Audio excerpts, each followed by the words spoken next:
देखिए, महायुद्ध का आज है 12वां दिन और भारत में पेट्रोल डीजल की किल्लत नहीं है, लेकिन हॉर्मुज स्ट्रेट की नाकेबंदी से पूरी दुनिया में तेल संकट जरूर पैदा होता हुआ नजर आ रहा है। आपको बता दें कि कच्चे तेल की कीमत आज भी $87 प्रति बैरल से ज्यादा है। ऐसे में इस आपदा का कुछ देशों ने तिजोरी भरने का अवसर इसको बना लिया है। जंग की आड़ में तेल के खेल का फायदा आखिर कौन कौन उठा रहा है, आइए आपको दिखा देते हैं।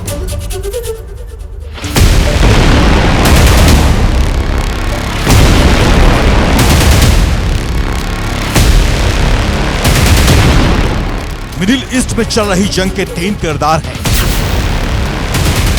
ईरान, अमेरिका और इजराइल। लेकिन इस युद्ध की मार मिडिल ईस्ट के 13 देशों पर भी पड़ रही है। आधी दुनिया इस जंग के साइड इफेक्ट झेल रही है। दुनिया के तमाम मुल्कों की नजर इस बात पर है कि जंग कब रुकेगी, लेकिन 2 देश ऐसे भी हैं जो शायद चाहते हैं कि लड़ाई लंबी चले, क्योंकि ये वॉर जितनी लंबी चलेगी इन देशों का खजाना उतना ही भरेगा। ये 2 देश हैं, अमेरिका और रूस। स्ट्रेट ऑफ हॉर्मुज बंद होने से तेल की सप्लाई पर बड़ा इफेक्ट आया है। इसका फायदा सीधे सीधे रूस को मिल रहा है। रूस के बजट का 45% हिस्सा ऑयल और गैस के रेवेन्यू से आता है।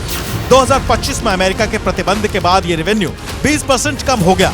रूस पिछले 1 साल से डिस्काउंट में भारत और चीन को तेल बेच रहा था, लेकिन सप्लाई रुकने से अब वो वही तेल $4 से $5 प्रीमियम पर बेच रहा है। इनडायरेक्ट जो है ये ऑयल वॉर है। रशिया एक पावर बन रहा है, क्योंकि अब रशिया ने जैसे अपने दाम बढ़ा के, पहले जो डिस्काउंटेड क्रूड जो था वो बढ़ा के अब हमें उसके अंदर हमें ज़्यादा पैसा देकर उससे खरीदने की वो कोशिश करनी पड़ रही है। हाँ, जितनी लंबी वॉर खींचेगी तो इसमें क्लियर कट रशिया तब फायदे में आएगा जब वो लंबी वॉर हो जाए।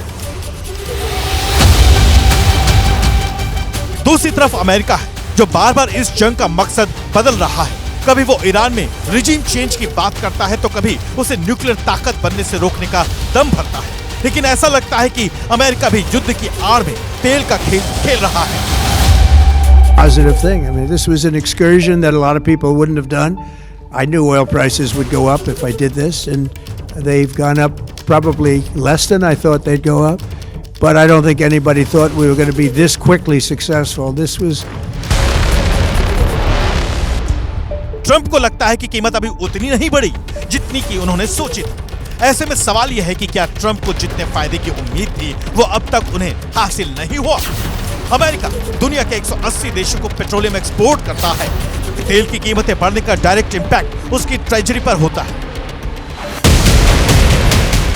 दुनिया में तेल की कीमत लगभग दोगुनी हो गई है। ईरान हथियार डालने को तैयार नहीं है, और जब तक युद्ध चलेगा तेल के इस खेल में दुनिया के बहुत सारे देश पिसते रहेंगे।